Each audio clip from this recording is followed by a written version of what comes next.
Hello bull trackers, welcome to another episode of market चर्चा।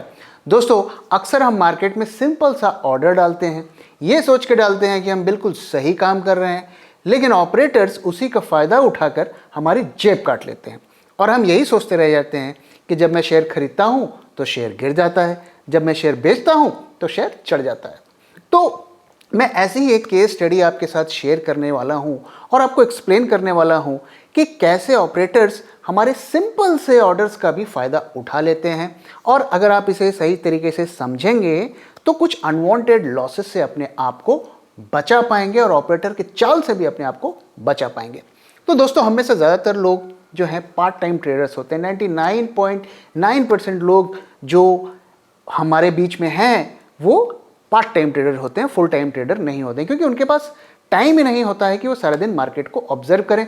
बाकी का दिन जो है वो अपने काम में बिजी रहते हैं। कोई दुकानदार है, कोई डॉक्टर है, कोई प्रोफेशनल है, तो अलग अलग प्रोफेशंस में होते हैं। कोई दुकान में बैठा है और उसमें से समय निकाल के थोड़ा बहुत मार्केट में वो काम कर लेते हैं। तो अपने समय को बचाने के लिए वो एडवांस में ऑर्डर्स डाल देते हैं। अब जब वो ऑर्डर डालते हैं तो बेसिकली देखिए, ऑर्डर्स तो कई तरीके के होते हैं। अगर आप विदेशों में जाएंगे तो वहाँ पे जो है 15-20 तरीके के ऑर्डर्स होते हैं, लेकिन इंडियन मार्केट्स में जो है 4-5-6 तरीके के ऑर्डर्स होते हैं। तो इस डिस्कशन के पर्पस से मैं उन ऑर्डर्स को दो कैटेगरी में डिवाइड कर रहा हूँ, एक एक्टिव ऑर्डर्स और एक पैसिव ऑर्डर्स। एक्टिव ऑर्डर्स का क्या मतलब होता है कि भाई मैं इस वक्त बिल्कुल तैयार हूँ ट्रेड करने के लिए, बस मुझे मेरा प्राइस दे दो। तो एक्टिव ऑर्डर्स क्या होते हैं? जैसे लिमिट ऑर्डर्स होते हैं, मार्केट ऑर्डर्स होते हैं। तो मार्केट ऑर्डर जब हम मारते हैं तो भाई आपको तुरंत जिस प्राइस पर भी अवेलेबल हो मुझे माल दे दो, तो अगर माल अवेलेबल है तो आपको मिल जाएगा। लिमिट ऑर्डर में आप जो है बार्गेन चाहते हैं। आप चाहते हैं कि मैं जब खरीदने जाऊं तो थोड़ा सस्ता खरीदूं, जब बेचने जाऊं तो थोड़ा महंगा बेचूं। तो लिमिट ऑर्डर अक्सर हम क्या करते हैं, मान लीजिए अभी 100 रुपीज़ का प्राइस चल रहा है तो हम 99.50 का लिमिट ऑर्डर, मतलब थोड़ा नीचे जो है ऑर्डर को डालकर छोड़ देते हैं। ये कुछ इसी तरीका है जैसे बाज़ार में आप जाते हैं और पूछते हैं आलू कितने रुपए किलो है, वो कहता है जी 40 रुपए किलो है। तो आप कहते हैं भाई 38 में देगा तो मैं ले लूँगा। तो आप 38 बोलकर खड़े रहते हैं। अगर वो मान गया तो मिल गया, नहीं माना तो नहीं मिला। हो सकता है 10 मिनट बाद वो आपको बुला के बोले बाबूजी ले जाइए। तो ये उसी तरीके का जो सिंपल हमारे बाजार का कॉन्सेप्ट है, वही मार्केट में भी, स्टॉक मार्केट में भी वही कॉन्सेप्ट चलता है। तो लिमिट ऑर्डर जब आप डालते हैं तो आप बार्गेन चाहते हैं, तो जब आप बाय करेंगे तो आप स्टॉक को का प्राइस थोड़ा नीचे कोट करेंगे और जब आप सेल करना चाहेंगे तो करंट प्राइस से थोड़ा ऊपर कोट करेंगे। लेकिन आपका ऑर्डर बिल्कुल एक्टिव स्टेट में होता है। अगर मार्केट में वो प्राइस आया तो तुरंत आपका ऑर्डर एग्जीक्यूट हो जाएगा। लेकिन एक दूसरी कैटेगरी के ट्रेडर होते हैं जो इसका उल्टा करते हैं, यानी कि वो जब खरीदते हैं तो महंगा खरीदना चाहते हैं और जब बेचते हैं तो वो सस्ता बेचना चाहते हैं। ऐसा वो क्यों करते हैं? क्योंकि वो मोमेंटम ट्रेडर होते हैं। तो वो चाहते हैं कि स्टॉक में जब मोमेंटम आ जाए तब मैं खरीदूं। फॉर एग्जांपल, अगर प्राइस यहाँ चल रहा है तो वो नहीं खरीदेंगे। वो कहेंगे यार इसको ना थोड़ा ऊपर जाने दो, जब इस लेवल को तोड़ के ऊपर जाएगा तब मैं खरीदूंगा, क्योंकि इसका मतलब होगा कि मोमेंटम आ रहा है। और मैं बेचूंगा कब? जब इस लेवल को तोड़ के नीचे आ जाएगा तब मैं इसको बेचूंगा। तो इस तरीके के वो होते हैं। इसका एक दूसरा पर्पस भी होता है कि मान लीजिए आपने एक स्टॉक को खरीद लिया 100 रुपीज़ में। अब आप अपने आप को प्रोटेक्ट करना चाहते हैं तो आपने एक नीचे का ऑर्डर डालकर आपने रख लिया। आपने 100 रुपीज़ में खरीदा, आप कहते हैं भाई मैं इसे 98 रुपीज़ से ज़्यादा का लॉस नहीं लूँगा, यानी कि 2 रुपीज़ से ज़्यादा का लॉस नहीं लूँगा। तो आपने 98 में एक सेल का ऑर्डर डाल के छोड़ दिया। तो ये जो ऑर्डर्स होते हैं ये बेसिकली पैसिव स्टेट में रहते हैं और जब उसका वो ट्रिगर पॉइंट जब तक क्रॉस नहीं होता है तब तक वो ट्रिगर नहीं होते हैं। फॉर एग्जांपल, अभी का प्राइस अगर 100 रुपीज़ है और आप चाहते हैं कि मेरा ऑर्डर 101 के बाद जब हमारा प्राइस जाए तब मैं इस पर एंट्री लूँगा। तो जब वो 101 से नीचे प्राइस होता है तो वो ऑर्डर पैसिव स्टेट में होता है। जैसे ही उसका ट्रिगर प्राइस क्रॉस होता है वो ऑर्डर एक्टिवेट हो जाता है और उसके बाद डिपेंडिंग अपॉन योर प्रेफरेंस वो एज अ लिमिट ऑर्डर आपको जो है क्यू में दिखने लगेगा या एज अ मार्केट ऑर्डर दिखने लगेगा, जैसा भी प्रेफरेंस आपने दिखाया होगा। तो अगर आप किसी भी स्टॉक का कोट देखेंगे, मार्केट कोट जिसमें आस्क और बिड प्राइस होते हैं, और मैं आपको स्क्रीन पे दिखा रहा हूं एक स्टॉक का जो बिड, इसको हम कोट कहते हैं, आस्क प्राइस और बिड प्राइस। तो बेसिकली ये सारे लिमिट ऑर्डर्स हैं, ये सारे एक्टिव ऑर्डर्स हैं। इसमें आपको 00 फिगर्स दिख रही होंगी क्योंकि मैंने मार्केट क्लोज होने के बाद स्क्रीनशॉट लिया था। तो एक्सेल में आप देख सकते हैं इस तरीके की आपको जो है ऑर्डर्स दिखेंगे। इसमें किसने किसने सेल के ऑर्डर डाल रखे हैं, किसने किसने बाय के ऑर्डर डाल रखे हैं। तो ये एक तरीके से आपका एक बाजार में कौन कौन खरीदार है, कौन कौन बेचने वाला है, वो सारा सिचुएशन को दिखाता है। और अगर आप लिमिट ऑर्डर डालेंगे तो आपका ऑर्डर भी इसी में दिखने लगेगा। लेकिन अगर आप स्टॉप लॉस ऑर्डर डालेंगे, ब्रैकेट ऑर्डर डालेंगे, तो वो इस क्यू में नहीं दिखता है क्योंकि वो अभी तक एक्टिवेट नहीं हुआ है। वो एक्टिवेट तभी होगा जब उस ट्रिगर प्राइस को क्रॉस करेगा। तो फॉर एग्जांपल अगर आपने बाय अबव 100 दिया है तो जब तक वो 100 पार नहीं करेगा वो इस क्यू में नहीं दिखेगा। तो अब हम में से बहुत से लोग जो हैं buy above sell below orders डालकर बैठ जाते हैं, वो इस क्यू में भी दिखाई नहीं देता है, आपको और हमको नहीं दिखेगा। लेकिन जो बड़े प्लेयर्स हैं जो लेवल 2 और लेवल 3 डेटा को खरीदते हैं तो उनको ये ऑर्डर्स दिखते हैं, उनको आपके वो पैसिव ऑर्डर्स दिखते हैं और इसी का वो फायदा उठाते हैं। किस तरीके से वो इसका फायदा उठाते हैं वो मैं आपको अभी एग्जाम्पल के साथ समझाने की कोशिश करूंगा। तो मैं दोनों केसेस आपको समझाने की कोशिश करूंगा। तो पहले आइए गनिंग स्ट्रैटेजी क्या होती है इसको थोड़ा समझते हैं। तो दोस्तों मैं आपको एक फिक्शियस क्यू दिखा रहा हूं आपको समझाने के लिए। तो ये आप क्यू देख सकते हैं, हमारा इस वक्त स्टॉक का LTP है 12 रुपीज़ 80 पैसा।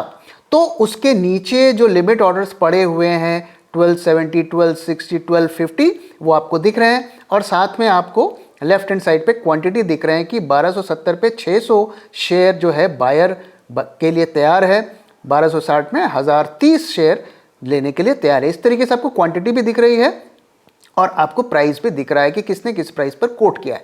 लेकिन जो LTP के ऊपर वाला हिस्सा है वो आपको नहीं दिखेगा, आप चाहे किसी भी ब्रोकर को सब्सक्राइब करते हैं। ये जो लेवल 2 और लेवल 3 डेटा खरीदते हैं उनको ही दिखता है। तो जब वो ऑपरेटर ऊपर की सिचुएशन जो LTP से ऊपर की प्राइजेज हैं जो कि आपको नहीं दिखता है उसे वो देख रहा है तो उसका कैसे फायदा उठाएगा। उसका फायदा उठाने के लिए वो गनिंग स्ट्रैटेजी को यूज करेगा। और गनिंग स्ट्रैटेजी में वो क्या करेगा, तो इस वक्त 1280 का प्राइस चल रहा है और वो एग्रेसिवली जो है खरीदना शुरू करेगा। और अगर वो एक बुरा ऑपरेटर है तो वो इसे एक कोऑर्डिनेटेड एक्शन सिंक्रोनाइज्ड बाइंग के थ्रू बाइंग करना शुरू करेगा, यानी कि इस खेल में उसके साथ अलग अलग साथी इन्वॉल्व होंगे। अगर वो अकेला कर रहा है तो वो अकेला ही बाइंग करेगा, लेकिन उसको एग्रेसिवली हाई वॉल्यूम के साथ बाय करना है। तो वो 1290 में 30 क्वांटिटी खरीद लिया, 13.5 पे 17 खरीद लिया, 13.10 पे खरीद लिया और 13.20 पे देखिए कितना बड़ा जो है वहां पर ऑर्डर लगा हुआ है। ये सारे स्टॉप लॉस ऑर्डर्स हैं और इसी को खाने के लिए वो तैयारी कर रहा है। और उससे ऊपर देखिए आपका 5,21,000 का एक बाय ऑर्डर लगा हुआ है, उसे खाने की भी वो तैयारी कर रहा है। तो वहां तक उसको प्राइस को ले जाना है, तो वो लगातार बाइंग कर रहा है, लगातार बाइंग कर रहा है और प्राइस को वो 13.35 तक ले जाने की कोशिश कर रहा है। और अगर वो सक्सेसफुल हो गया तो सोचिए क्या होगा। ये दोनों जो बड़े बड़े ऑर्डर लगाए हुए हैं 5,21,000 के और 43,000 क्वांटिटी के जो ऑर्डर लगाए हुए हैं, इमेजिन करिए अगर ये मार्केट ऑर्डर होंगे और वो ट्रिगर हो जाएंगे तो किस तरीके से प्राइजेस ऊपर शूट कर जाएंगे। तो अगर वो ऑपरेटर 1280 से 1335 तक प्राइस को ले गया तो उसका एवरेज प्राइस क्या होगा, 13 रुपीज़ 15 पैसा। और जैसे ही 13.25 का जो बड़ा ऑर्डर है वो एग्जीक्यूट होगा, प्राइस हो सकता है 13.50 14 रुपए तक चला जाए, क्योंकि वो मार्केट ऑर्डर भी हो सकता है। तो आप देखिए उसकी एवरेज प्राइस क्या हुई, 13 रुपीज़ 15 पैसा। और उसका जब ये पूरा खेल हो गया तो प्राइस हो सकता है 14 रुपए तक पहुंच गया। अब 14 रुपए में जो है उसने पूरा का पूरा अपना जो स्टॉक को डंप कर दिया, तो उसको इस खेल से 85 पैसे का प्रॉफिट हुआ। अब आप देखिए वो इतना बड़ा खिलाड़ी है कि वो 50-100 शेयर में तो काम करेगा नहीं, वो जो है ना सिर्फ कैश मार्केट में बल्कि फ्यूचर्स मार्केट में भी पहले से पोजीशन बनाकर रखा होगा। जब वो यहां से स्टॉक खरीद रहा है तो उसने उससे पहले फ्यूचर मार्केट में भी पोजीशंस बनाई हुई है, क्योंकि जब स्टॉक का भाव बढ़ेगा तो फ्यूचर्स का भी बढ़ेगा। और इमेजिन करिए अगर उसने 5 लाख क्वांटिटी परचेस की तो उसका 4 लाख से ऊपर का प्रॉफिट है। और मैं तो डेरिवेटिव मार्केट को जोड़ ही नहीं रहा, क्योंकि वहां पर पता नहीं उसने 100 लॉट, 50 लॉट, 100,000 लॉट, कितने लॉट की पोजीशंस वहां पर बनाई होगी। तो ये बहुत ही एक कॉमन स्ट्रेटजी होती है। तो ये तो केस हुआ कि जो पैसिव ऑर्डर्स डालते हैं, हम स्टॉप लॉस ऑर्डर्स डालते हैं, उसमें ऑपरेटर हमें कैसे बेवकूफ़ बनाते हैं। लेकिन जब आप लिमिट ऑर्डर डालते हैं तो वहाँ भी खतरे कम नहीं हैं। तो उसका भी मैं आपको एग्जांपल देता हूँ। तो आइए अब पुरानी वाली जो मैं क्यू आपको दिखाया था वो हम देखते हैं। अब आप बाय क्वांटिटी का क्यू देखिए, ये सारे एक्टिव ऑर्डर्स हैं, ये क्यू में दिख रहे हैं। और इसमें आप देखिए 1335 में 5,21,000 का बाय ऑर्डर पड़ा हुआ है। अब मान लीजिए कि किसी बड़े एक प्लेयर को बड़ी क्वांटिटी में सेलिंग करनी है, उसको लिक्विडिटी मार्केट में नहीं मिल रही, वो अपने पोजीशंस को एग्जिट नहीं कर पा रहा है, तो क्या होगा, कैसे वो इसको यूज करेगा। तो वो किसी एक अच्छे दिन, जिस दिन कुछ स्टॉक से रिलेटेड कोई पॉजिटिव न्यूज आती है, उसके रिजल्ट अच्छे आते हैं, या कोई मर्जर टाइप की न्यूज आती है, उस न्यूज के दिन वो स्ट्रेटजी को यूज करेगा, क्योंकि रिटेल रॉबिनहुड उस दिन बहुत ज्यादा बुलिश होंगे। तो उसके लिए उस दिन एक खुला मैदान होगा। अब उसको अपनी पोजीशंस को बेचना है। रिटेल रॉबिनहुड जो है खरीदने को तैयार है। उसे दिखता है कि यहाँ पर एक बड़े ऑर्डर्स इस जोन पर 1335 और 1320 के एरिया पर पड़े हुए हैं। तो वो क्या करेगा, वो अब प्राइजेस को नीचे ले जाने की कोशिश करेगा। उसको माल तो बेचना ही है, उसको सेलिंग करना ही है। हो सकता है उसके और साथियों को भी माल बेचना हो, तो सेलिंग की जाएगी। इतने बड़ी क्वांटिटी में सेलिंग करेंगे तो प्राइजेस नीचे भी आएंगे। और जैसे ही 1335 का प्राइस आएगा तो उसको पता है कि अगर यहां तक मैं प्राइस को ले आया तो ये ऑर्डर ट्रिगर हो जाएगा और मेरा इतना माल तो बिक जाएगा।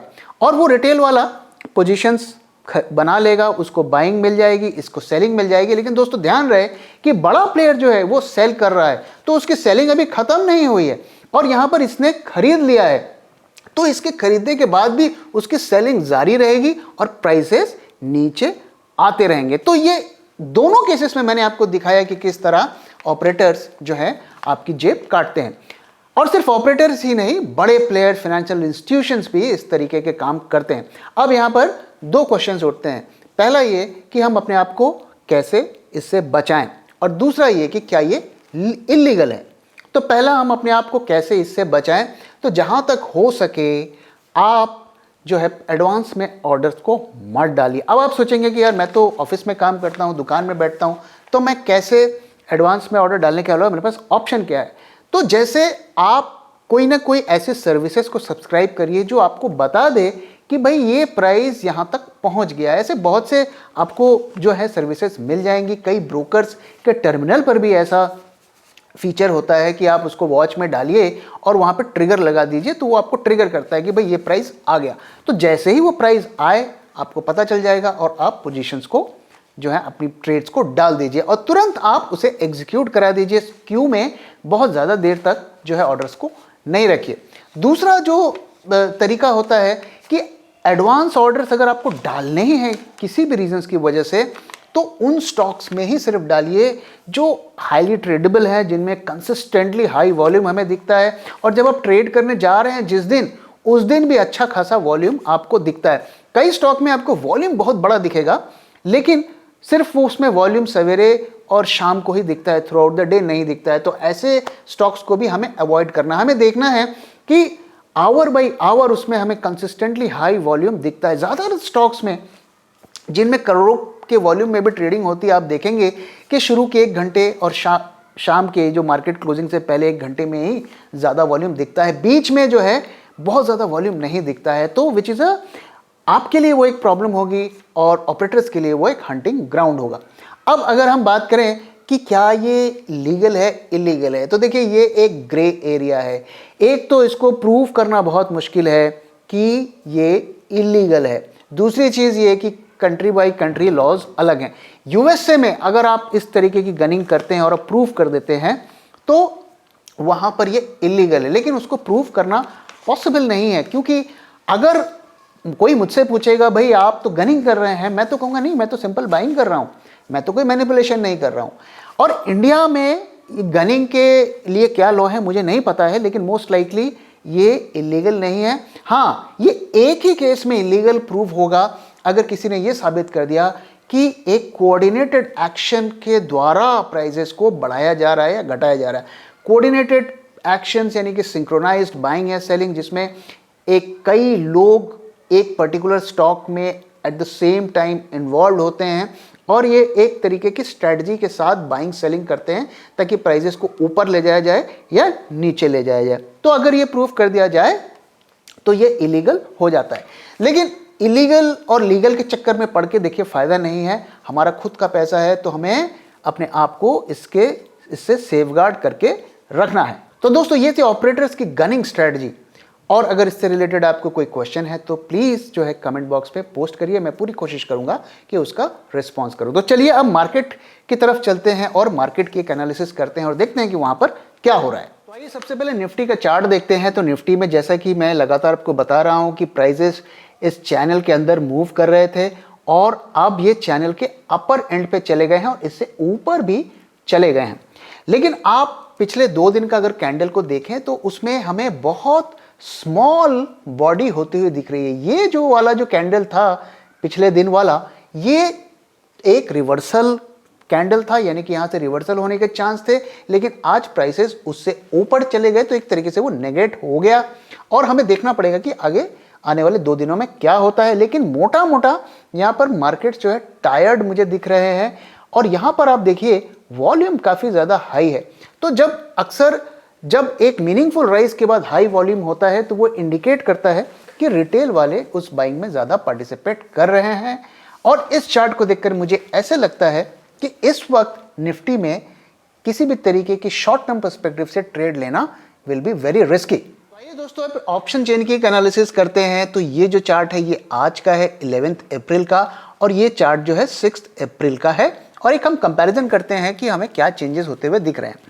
तो 17,500 तक पुट सेलर्स काफ़ी ज़्यादा हावी थे 6 तारीख को और जैसा कि हुआ उसके बाद मार्केट राइज हुआ तो अब 17,700 तक दे आर वेरी कॉन्फिडेंट। उसके बाद जो है कॉल सेलर्स ज़्यादा एग्रेसिव होता हुआ दिख रहा है और अच्छी खासी पोजीशंस आगे जो है कॉल सेलर्स की बनी हुई है। तो हमने चार्ट में भी देखा कि वहां पे भी मार्केट टायर्ड होता हुआ दिख रहा है और यहां पर भी कॉल सेलर जो है काफ़ी एग्रेसिवली बैठा हुआ है जो कि मार्केट को शायद आगे बढ़ने ना दे। दूसरी चीज जो गौर करने वाली है कि 17,700 में अगर आज का डेटा देखें तो पुट सेलर और कॉल सेलर में लगभग जो है कांटे की टक्कर है।